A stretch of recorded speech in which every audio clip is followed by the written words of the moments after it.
berbagai metode non farmakologis untuk mengurangi nyeri kontraksi, untuk mengatasi kecemasan dan memperlancar proses persalinan. Nah, manfaatnya itu apa sih? Nah, manfaat dari yoga sendiri dalam persalinan itu bisa mengurangi nyeri kontraksi melalui relaksasi otot dan teknik pernapasan. Bisa juga untuk meningkatkan elastisitas otot panggul sehingga jalan lahir lebih mudah terbuka. Bisa juga untuk mengurangi stres dan kecemasan, membuat ibu lebih tenang, meningkatkan stamina untuk menghadapi proses persalinan.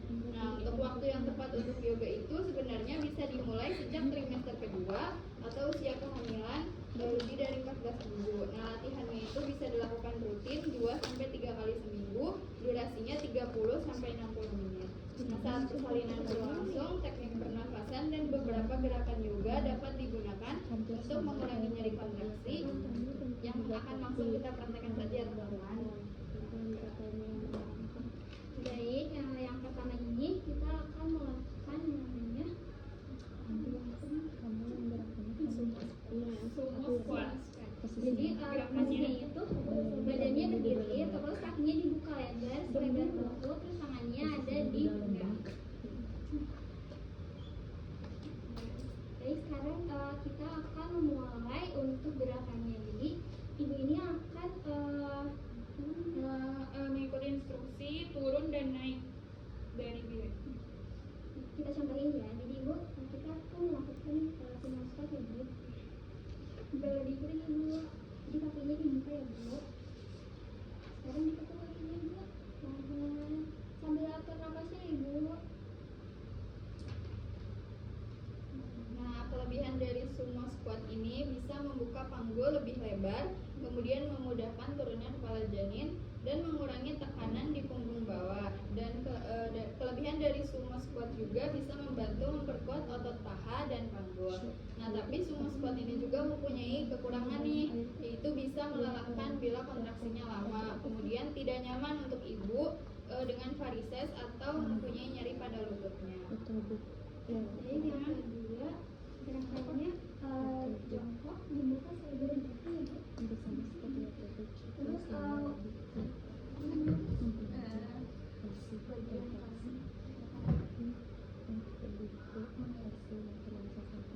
posisinya berpindah-pindah dari kanan ke kiri, jadi seperti ini. Sesuai dengan hitungan dan atur Pernapasannya juga diatur.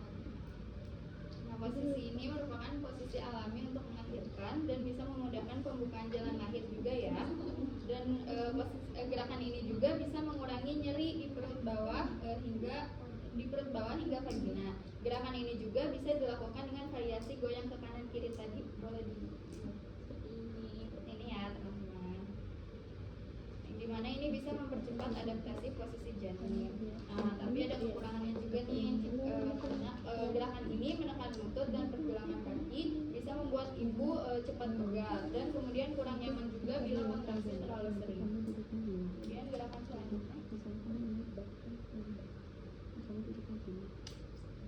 Baik, selanjutnya ini posisinya merangkak ya, terus tangannya harusnya menempel di matras. Lalu punggungnya bisa dinaikkan ke atas dan kepalanya ini di ke bawah kan. Jadi seperti ini. Itu sambil mengatur nafas ya. Nah, ini bisa sambil diatur juga ya nafasnya untuk meleturkan tulang belakang dan pinggang juga. Kemudian untuk mengurangi tekanan punggung saat kontraksi dan bisa membantu posisi janin agar lebih optimal. Dan gerakan ini juga efektif untuk nyeri kontraksi di punggung bawah dan bagian bokong. Kemudian bisa juga divariasi menjadi itu. Jadi bisa keduanya digoyangkan ke kanan ke kiri. Memutar. Nanti dilakukan nafasnya sesuai hitungan. Nah, gerakan memutar panggul ini bisa dilakukan untuk memperluas area panggul dan bisa dikombinasikan juga dengan gimbal atau kursi agar lebih rileks ibunya.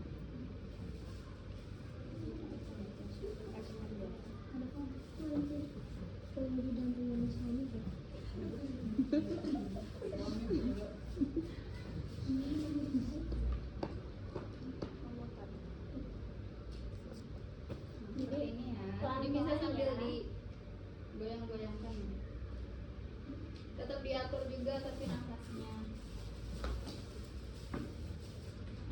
Lalu selanjutnya ada gerakan butterfly.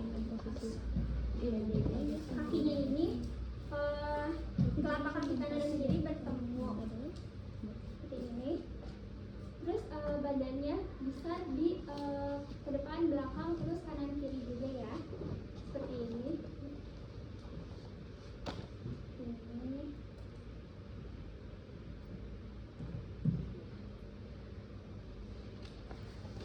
Nah, gerakan ini efektif untuk membuka panggul bagian bawah. Kemudian fleksibel juga, bisa ditambah variasi seperti tadi ya, maju mundur. Kemudian kakinya juga bisa dilebarkan menjadi seperti ini.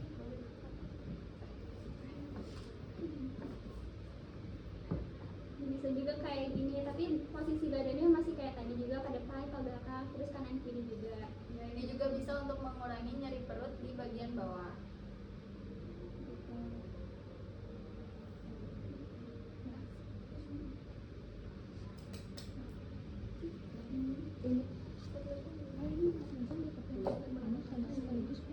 Lalu gerakan yang terakhir ini duduk bersila, telapak kaki bertemu dan tangan ke depan, tangan ke depan seperti ini.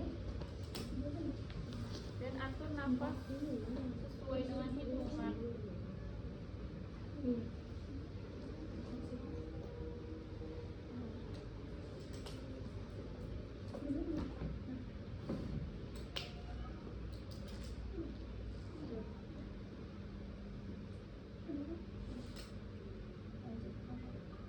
Baik. Lalu lanjut, di sini ada pengertian dari lotus bird. Lotus bird ini adalah proses persalinan di mana tali pusat tidak dipotong setelah bayi lahir, melainkan dibiarkan tetap menempel pada plasenta sampai terlepas secara alami dari pusar bayi. Biasanya proses pelepasan ini terjadi dalam waktu 3-10 hari setelah lahir, tergantung dengan kondisi tali pusat dan plasenta dari bayi. Jadi setelah bayi lahir ini, plasenta dan tali pusat ini tidak langsung digunting, tetapi dibiarkan saja, dan ada beberapa prinsip dan alasan mengapa tidak digunting maupun dilepas, yang akan dilanjutkan oleh teman saya.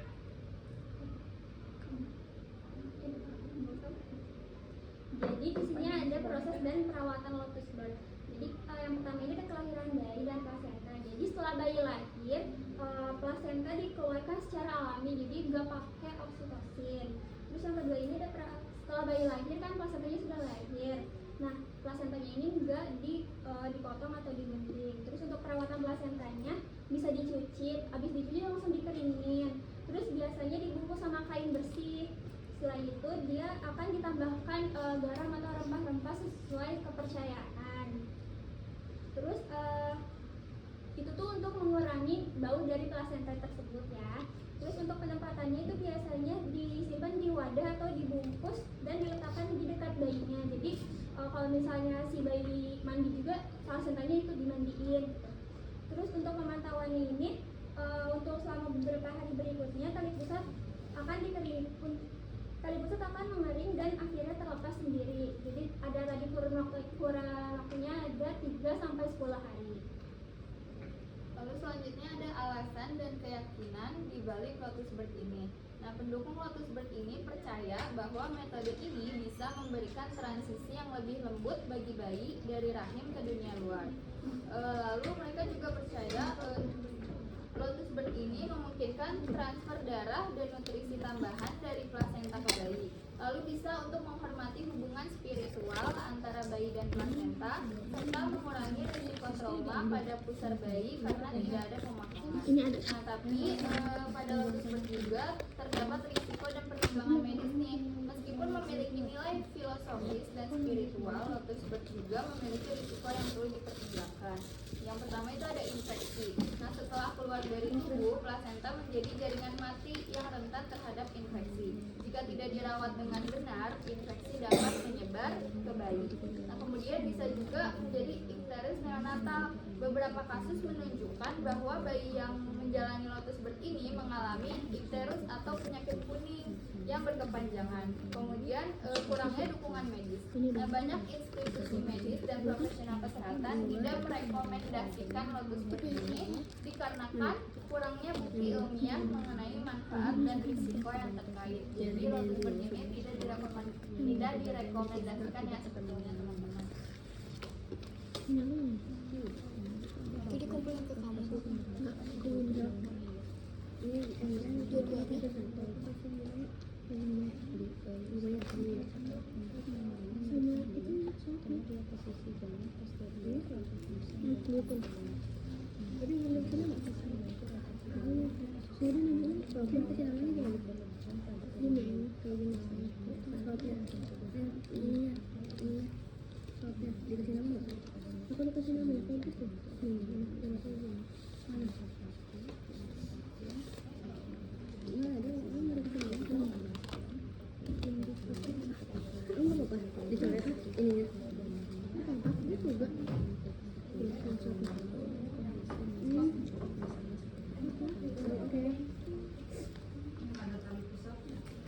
Kalau yang kita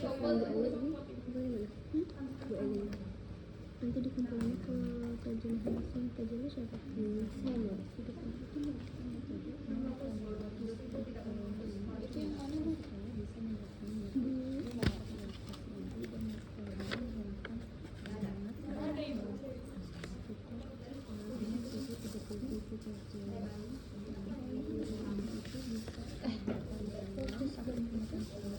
Yang pasar kayak juga nggak dicopot. Dia langsung nyambung di perut sampai 2 minggu. Gimana biar putus sendiri, putus sendiri. Nggak bisa.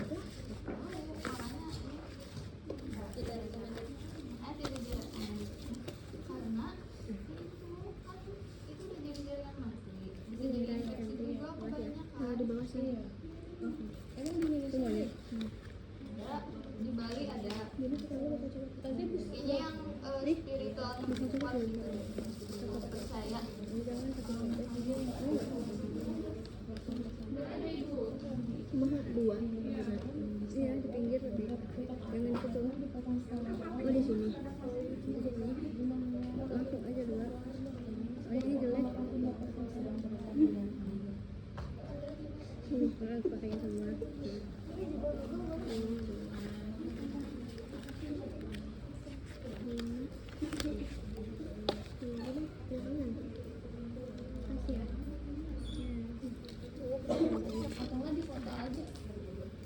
Atau mau yang gede nih?